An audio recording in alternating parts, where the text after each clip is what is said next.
दोस्तों, मैं रितेश कुमार उपाध्याय मेरे YouTube channel Ritesh LIC advisor में आपका हार्दिक स्वागत करता हूं। दोस्तों, यदि आप जीवन बीमा के अभिकर्ता हैं या फिर आपने या आपके परिवार के किसी सदस्यों ने, किसी भी व्यक्ति ने यदि जीवन बीमा की पॉलिसी ले रखी है या फिर भविष्य में कोई पॉलिसी लेने की सोच रहे हैं, तो मुझे लगता है कि आपको यह वीडियो बिल्कुल मिस नहीं करनी चाहिए, क्योंकि आज की अपने इस वीडियो में हम समझेंगे कि यदि जीवन बीमा की पॉलिसी में मृत्यु हो जाती है, पॉलिसी की मैच्योरिटी से पहले अगर बीमा धारक की मृत्यु हो गई, तो उस क्लाइंट को क्या करना चाहिए। यदि आप जीवन बीमा के और खास तौर से LIC के अभिकर्ता हैं, तब मैं आपसे यह कहूंगा कि आप इस वीडियो को बिल्कुल मिस न करें। और जब आप इस वीडियो को शुरू कर रहे हैं, तो आप अपने साथ में कॉपी और पेन लेकर जरूर बैठ जाएं, और जितनी भी इम्पोर्टेंट इन्फॉर्मेशन आपको मिलती है उसको आप अपनी कॉपी में जरूर नोट कर लें।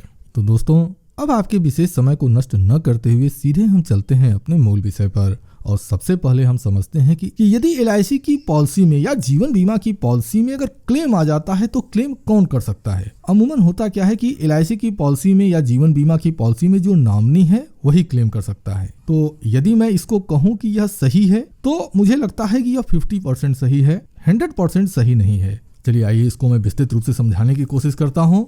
सबसे पहले हम समझते हैं कि जीवन बीमा की पॉलिसियों में क्लेम कौन कर सकता है। तो जिस व्यक्ति की डेथ हुई है, सबसे पहले उस पॉलिसी पर क्लेम करने का जो अधिकार होता है वो नॉमिनी का होता है। यानी उस पॉलिसी में उस व्यक्ति ने जिसको अपना नॉमिनी बनाया हुआ है वह क्लेम करेगा, यह नियम होता है। लेकिन सपोज दैट कि आप उस व्यक्ति के कोई फैमिली मेंबर हैं, जैसे में आप उसकी पत्नी हैं, या फिर आप उसके बच्चे हैं, या फिर आप उसके माता पिता हैं, तो ऐसी कंडीशन में यदि इंश्योरेंस की भाषा में मैं कहूं, तो आपका इंश्योरेबल इंटरेस्ट उस व्यक्ति के अंदर छिपा हुआ है। अब यदि आपको लगता है कि वह जो व्यक्ति है जो उस पॉलिसी में नॉमिनी बनाया गया है, वह व्यक्ति उस पैसे का दुरुपयोग करेगा, तो ऐसी कंडीशन में यह आपको भी अधिकार है कि आप उस पॉलिसी में क्लेम कर सकते हैं। लेकिन रुकिए, यदि आप क्लेम करते हैं तो क्या क्या नतीजे आएंगे, तो उसकी भी जानकारी आपको होना यहाँ पर बहुत जरूरी है। चलिए फिर से हम अपने टॉपिक पर ही मोड़ते हैं, उसके विषय में मैं डिस्कस करता हूँ अभी थोड़ी देर में। सबसे पहले जीवन बीमा की पॉलिसियों में डेथ क्लेम करने का जो अधिकार होता है वो होता है नॉमिनी का। इसके अलावा यदि उस मृतक की पत्नी, माता पिता या बच्चे यह चाहें तो यह भी उस पॉलिसी के लिए क्लेम कर सकते हैं। अब देखिए, कई बार ऐसे केसेस हमको अपने लाइफ में देखने पड़े हैं जिसमें होता क्या है कि जो मृतक है उसने कोई सेकंड मैरिज कर ली है और उससे भी उसके बच्चे हैं। तो ऐसी कंडीशन में क्या होगा, और अमूमन ऐसे केसेस में तनाव की स्थिति या विवाद की स्थिति दिखाई ही देती है।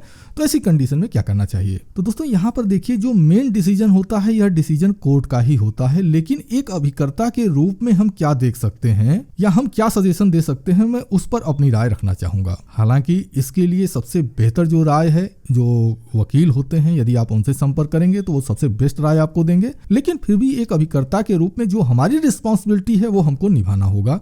वह क्या है, आइए इसको समझ लेते हैं। जिस समय पॉलिसी जारी की जाती है उस समय उस व्यक्ति की, जो मृतक है, उस व्यक्ति की कोई दूसरी शादी नहीं हुई है, तो उसकी पहली पत्नी और उसके बच्चों का अधिकार उस पॉलिसी पर प्रथम माना जाता है। पॉलिसी ले लेने के बाद उसके कुछ समय के बाद यदि पॉलिसी में नॉमिनी है, उसकी जो पत्नी है, यदि उसकी डेथ हो गई, ऐसी कंडीशन में वह जो पहली पत्नी से जो बच्चे हैं उनका प्रथम अधिकार माना जाता है। लेकिन यहाँ पर ऐसा नहीं है कि यह जो सेकेंड वाइफ है या जो उसके बच्चे हैं वो पॉलिसी में क्लेम नहीं कर सकते, वह भी पॉलिसी में क्लेम कर सकते हैं। यानी कि कहने का अर्थ यह है कि यदि पॉलिसी में नॉमिनी कोई भी व्यक्ति क्यों न हो, वह जो मृतक है, उसकी पत्नी, उसके बच्चे, उसकी सेकेंड वाइफ, उस सेकेंड वाइफ से होने वाले उसके अपने बच्चे, या फिर वह जो मृतक है उसके माता पिता जीवन बीमा की पॉलिसियों में क्लेम कर सकते हैं। अब इसके बाद एक और भी व्यक्ति होता है जिसको जीवन बीमा की पॉलिसी में क्लेम करने का अधिकार होता है, और इसको हम कहते हैं बैंक। यदि जीवन बीमा की किसी पॉलिसी को किसी बैंक में असाइन करके लोन लिया गया है, ऐसी कंडीशन में यह उस बैंक को भी अधिकार होता है कि एज ए नॉमिनी वह उस पॉलिसी में क्लेम कर सकता है। अब जब कोई पॉलिसी बैंक में असाइन होती है तो वहां पर भले ही कोई व्यक्ति क्यों न क्लेम करे, जितना भी मैंने अभी आपको बताया, वाइफ, बच्चे, सेकेंड वाइफ या सेकेंड वाइफ से उस मृतक के अपने बच्चे, उसके माता पिता, कोई भी क्लेम क्यों न करे, यदि वह पॉलिसी पहले से असाइन है तो उस पॉलिसी का जो डेथ क्लेम का पेमेंट जाएगा वह पेमेंट उस बैंक को जाएगा, न कि उस नॉमिनी को जाएगा।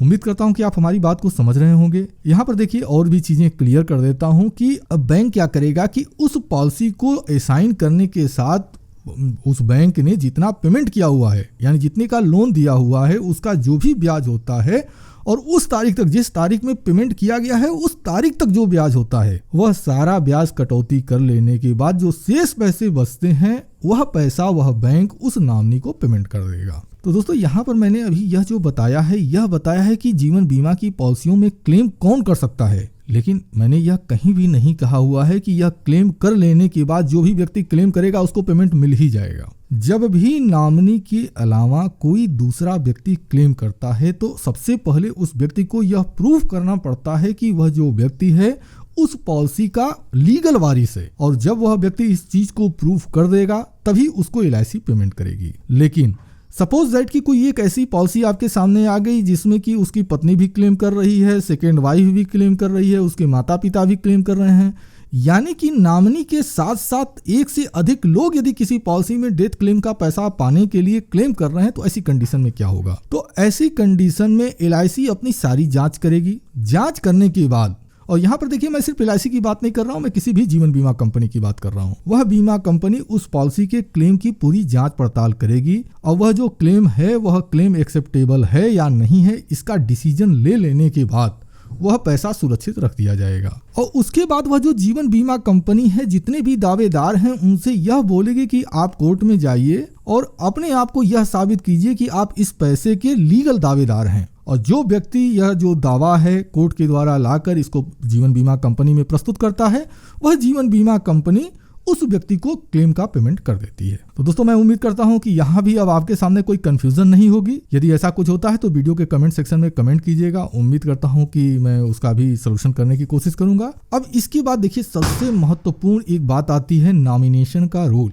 दोस्तों हमारे YouTube वीडियो के कई वीडियो के कमेंट सेक्शन में लोग कमेंट करते हैं कि सर हमारे साथ क्या है कि LIC की जो पॉलिसी थी हमारे पिता ने या हमारे भाई ने या हमारे पति ने लिया हुआ था और उसका जो पेमेंट है वो इस व्यक्ति को, मतलब जो उस पॉलिसी में नॉमिनी था उसको मिल गया, तो सर क्या वो पैसा हमको नहीं मिल सकता है? मिल सकता है। और दोस्तों इसके लिए मैंने अपने चैनल पर पूरी विस्तृत रूप से जानकारी दी हुई है। लेकिन एक्चुअली होता क्या है ना कि हमारी जब उस वीडियो को लोग देखते हैं तो उनको लगता है क्या है कि यार ये नॉमिनेशन की जानकारी दिया हुआ है, बिल्कुल मामूली सी चीज है, लेकिन ऐसा नहीं है। यदि आपके सामने इस तरह के केस आते हैं तो फिर आपको नॉमिनेशन को समझना पड़ेगा। जीवन बीमा की पॉलिसियों में नॉमिनेशन क्या होता है, असाइनी किसे कहते हैं और फिर वारिस क्या होता है, इन चीजों को समझना बहुत जरूरी है। यदि आप जीवन बीमा के अभिकर्ता हैं और यदि आप सपना देख रहे हैं कि नहीं भैया मैं MDRT, COT और TOT करूंगा और आपको इस तरह की बेसिक जानकारी नहीं है ना, तो फिर मुझे लगता है कि आपको ऐसा सपना नहीं देखना चाहिए। क्योंकि इन सारी चीजों पर जब आप किसी क्लाइंट से डिस्कस करेंगे ना, तो डिस्कस करने के बाद उस क्लाइंट को ये पता चलेगा कि यार नहीं यार ये जो एजेंट है ना इसके पास नॉलेज है। अब उसको अपने किसी मित्र का बीमा कराना होगा ना, तो वो किसी नॉर्मल एजेंट से नहीं बात करेगा, वो फिर आपका सजेशन देगा कि यार आप उनको बुलाओ, उसके पास जानकारी बहुत अच्छी होती है। तो दोस्तों